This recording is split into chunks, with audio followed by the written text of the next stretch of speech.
People talk about going out and changing the world. To me, that sounds overwhelming, like the world. It's not about the world, it's about your world. Why rivers, to me, is because that was my world. I grew up right on it. That was like my front yard. My name is Chad Bagracki, and I'm founder-president of Living Lands and Waters, which is an organization dedicated to cleaning up America's rivers. Oh, look at the osprey. Look, it's dropping the stick. That's cool.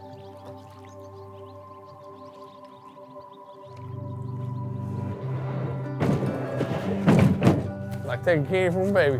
What drives me is just the tangible results, the adventure of it all, the people you meet, the cool cities you visit. We got along, and just right away, it was just like, his energy, it's sincere, it's not fake, it's not phony, it's real. My name is Mike Coyne Logan, AKA Coach. I'm from Rock Island, Illinois. My role is just crew and education facilitator. Nice, bro. Right on. Hell yeah. Right on, buddy. Yes, sir. When I met Mike, he was rapping with a jazz band called the Tritones, and I saw him and was like, this guy's amazing. And then turns out he's an 8th grade teacher, and I just said, hey, if you're ever looking for a change, I'm building a classroom.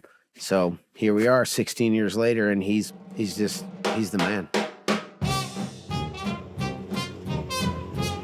So right now we're based in Memphis, Tennessee with our floating classroom and our living quarters.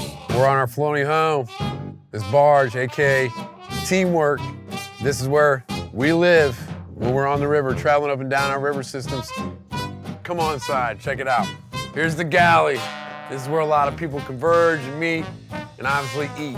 Of course, you got Fred T. Sanford over there. You know, he was a junkyard man, so pretty fitting. We got our bathrooms. We got the guys, we got the girls' bathrooms. It's kind of bullshit that the girls have a bigger shower than us, you know, and they also get 2 sinks. I don't know what's up with that. Oh, and now we're going in the classroom down the hall here. The floating classroom, we've had, you know, all the students. Here's an electric guitar that was found here in Memphis, Tennessee. These toys are all different things found in the rivers over the years. Please look at this. I can add the new unicorn / rubber ducky combo. That's pretty special. Here's Callie. Look at Callie and BB. Oh, her guard dog BB, trusty BB. Callie probably sending emails, catching up on computer work after a hard day's work. Getting the media stuff all set up for the week with the students. BB getting some good pictures. Oh yes, you love that, don't you, BB? Oh, yep, that's a BB. Callie obviously is just a natural fit right away. The girls that are out here, they're tough as nails. They're as tough as anybody you work with. She just fit right away, you know, like a little sister to me almost, you know. Before I was at Living Lands and Waters, I was out in Portland, Oregon in a reggae band as a drummer. And I've always been interested in the environment. I had an environmental background with school and also communications. It sounded like this dream job that I didn't even know existed. When they first called, I didn't even know what a barge was. I had not much knowledge on riverways. It was more on lakes, oceans. I was always into scuba diving and just grew up as a competitive swimmer as well, so I've just always been connected to water. Callie kind of does it all, but she helps organize, like spring break right here. It's X amount of schools. There's a lot of moving parts. My name is Callie Shazer. I'm from Waukesha, Wisconsin originally, and I work with Living Lands and Waters as the communications specialist. We chose Memphis, Tennessee, and we're on Lake McKellar for a alternative spring break program where we get college students from around the country to come in and help us clean up. Elvis used to water ski on this lake, which is kind of cool. But since then, it's definitely become more industrial, and you don't really want to swim in it. You don't want to mess around in it. Because of this creek called Nonconnah Creek that comes from the city, all the litter from the city goes into that creek. That creek then comes into this Lake McKellar. And so we're just trying to stop it before it gets into the Mississippi. And this is a good place to do it because the Mississippi is pretty roaring out here. So kicking off spring break with these college students, first of all, as a crew, we're looking forward to it. You know, it's like we've been inside too. One of the things about this job we love is being outside, being on the river, being on the water, and doing something and seeing the tangible results. How is this group of students different than like your typical spring breakers that are going down to San Felipe and Cabo, getting the foam parties? Oh, wow, you really went there with that. The foam party, threw in foam parties, man. I mean, I wasn't thinking foam parties, but now I'm like, wow, what are they missing?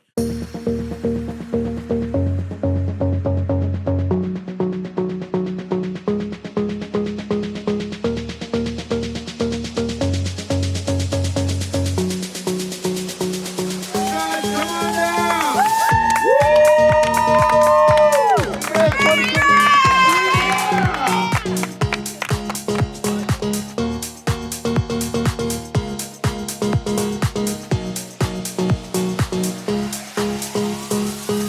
many people been here before? Okay. Okay, all right. Bringing it back. Right there, the glasses. Boomerang. Brought it back. That's you. Guys, my name is Chad Bagracki. Just want to say thanks so much for coming. Really appreciate it. I got to tell you, the next few days are going to make a big difference. And I know you could have went to Cabo and these other places for spring break, but I'll tell you what, a couple days of work, this place is going to look like Cabo. No problem. Right? For kids to sacrifice their time to come out and do this, we want to make it unique and make it not just, you're getting trashed, because after a while that gets boring. So the music, the ridiculous over the top, like coach speeches. That's right, Carver. Ready or not? Here we come. Can I get a hell yeah? Can I get a hell yeah?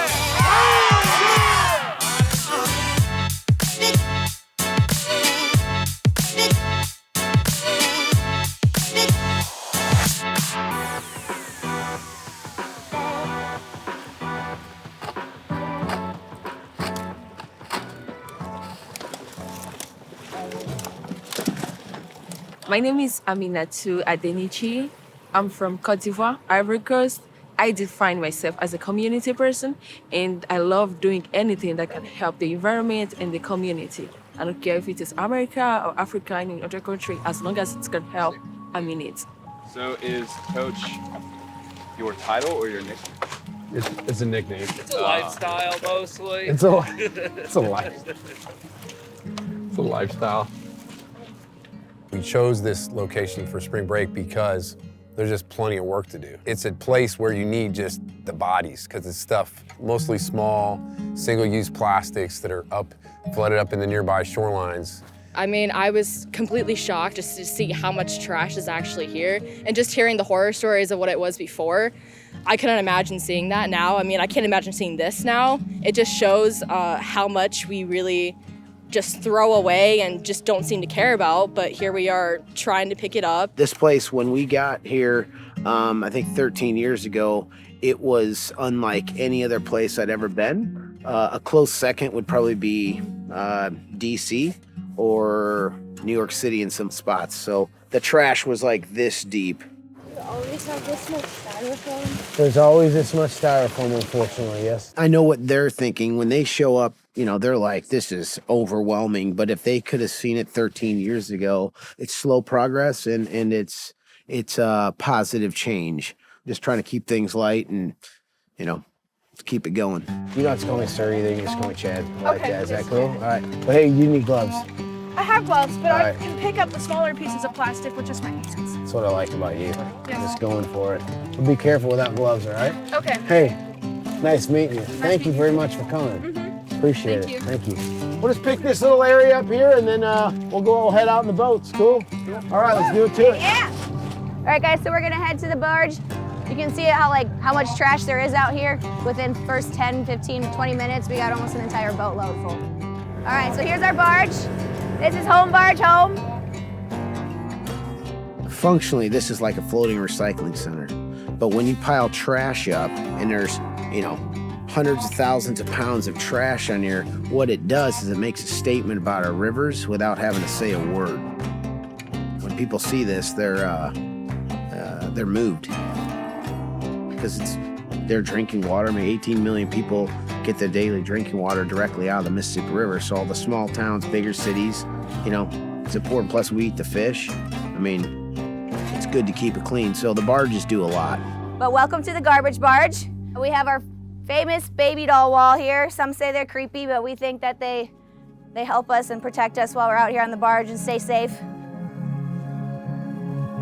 If you guys find a baby doll, please by all means come up to one of us and we'll get you a zip tie and then you can hang it up there all by yourself. We do really try to recycle as much as possible. We work with a local recycling commission and have volunteers sort through those bags of garbage. There's another corner of stuff here that are bigger plastics. We used to not be able to even recycle that, but this is where Chad kind of comes in. He's starting this new factory where he's going to take that and repurpose it into another reusable, recyclable material instead of just putting it in a landfill. All the tires get recycled. On average, we typically get about 3,000 tires a year that we pull from the rivers. That's including semis, tractor tires, little tires, tires with rims, tires without rims, you name it, we'll find it. But we don't get tired of it. Never tired of it. Tireless. When the kids get to the barge, I think it is powerful to see like, man, there's a barge or somebody like getting trash on this level, and this is the collective efforts of other college students. And when you get a lot of people together, man, that's pretty cool. That's pretty impactful. That's the genius of Chad, you know, the visual impact of something. And when you pull into a town and people visually see, man, that all came from a river, because until you get out on the shorelines or get into these backwater channels, you may not realize the magnitude of the problem. Can I get a hell yeah? I said only 20,000 more bags to go. Come on, baby. What Living Lands and Waters does is just really amazing, and I just really knew that I wanted to be a part of that. And I've met like so many cool like new people. Everyone's so much fun and happy. Everyone's getting nicknames. You know, you could have done a lot of things for your spring break, but you chose to come to Memphis, Tennessee and pick up trash. And that says a lot about your character and who you are. And you may not know it, but you are potential leaders in your communities. And we all live in different places. We communicate differently to different people. And you can take this back to your community and say, we need to look at different alternatives, and there's a better answer. I like making an impact, so why not? Why not spend my free time, my spring break out here doing this? You know, I'm having just as much fun out here as they're having out and drinking and doing whatever in Pensacola Beach. I think so, at least. When we came out here, it'd be floating trash 100 yards out. So as bad as it is now, you guys and the work that college students like yourself have done over the last 12 years has made a huge impact. But then it starts, think about the impact you can make in your own communities. And it can make a difference. So let's give it up for you. All right, now, here's the deal though. We're gonna make this fun though, because this is also March Madness. And there's a lot of cool, fun finds, as evident. Some of these fun finds that are on our toy shelf back there have been found here in Memphis. You might find something cool, but today the person that finds the coolest trash find, we're gonna vote on it, is gonna win a trophy. Living Lands and Waters Trash Champ 2023 Trash Madness. All right, let the madness begin.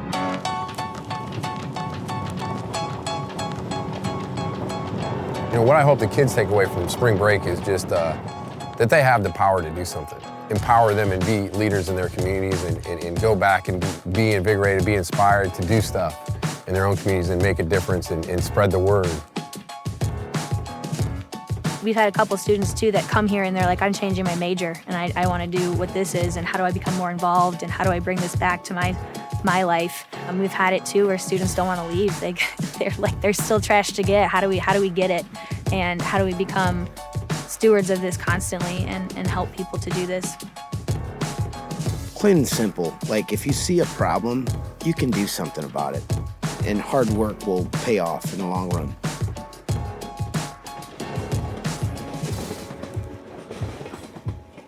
That's all I can say is like, you can make a difference. 5, 6, 7.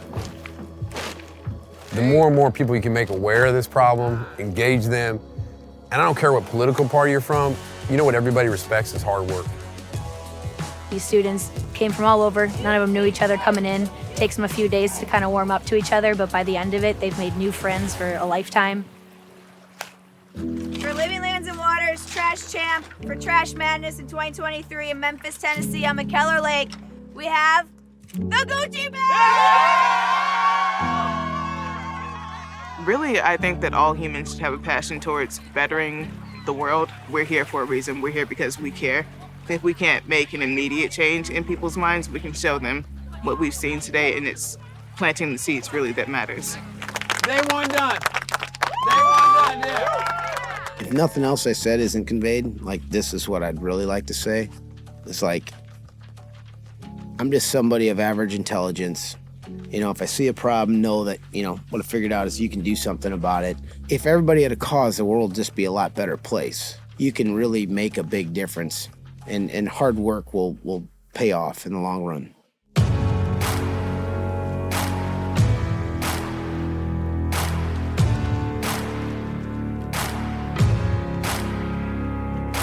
Till next time, coming to a river near you.